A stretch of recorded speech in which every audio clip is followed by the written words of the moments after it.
Do we have any Game of Thrones fans out there? Not going to lie. My wife and I, we used to love watching that show. Every Sunday night, we couldn't wait. When the season would end, when's the next season going to start? So I want to point out a certain thing when Joffrey Baratheon was assassinated, specifically April 13th, 2014, season 4, episode 2. It was called The Lion and the Rose. Thank you, Google, for that.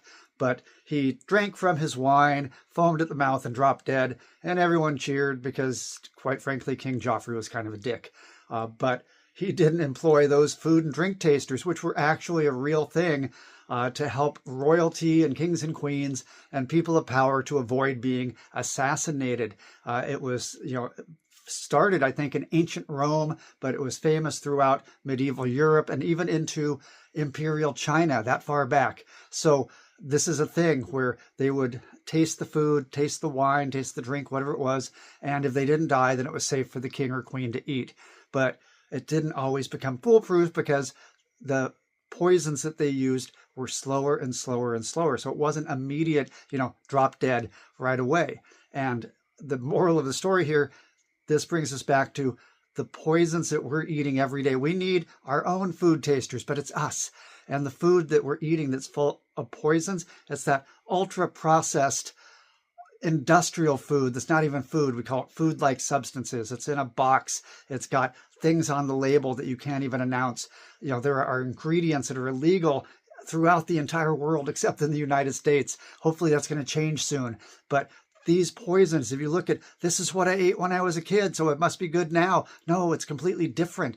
The 1960s, 70s, 80s, they just keep changing and adding more stuff, putting chemicals in to make your brain go, yum, yum, yum, I want to buy more, putting ingredients in that are very cheap to process, so they increase their profit margin.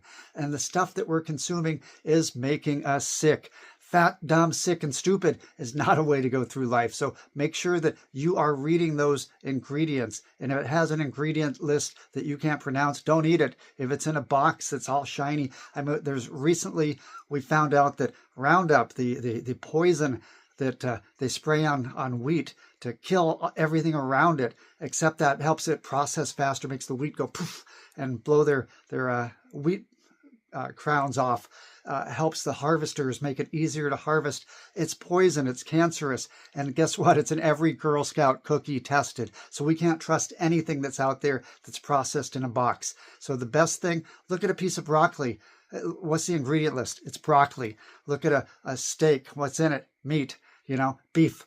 So be careful what you're putting into your body. If it's not from Mother Nature, you shouldn't eat it. It's that simple. We don't need to have poison tasters, food tasters, drink tasters to see if it's going to poison us. We can use our own discernment. And trust me, processed food is there to kill you slowly over time. I'm Dr. Jeffrey Clark, the Wellness Doctor.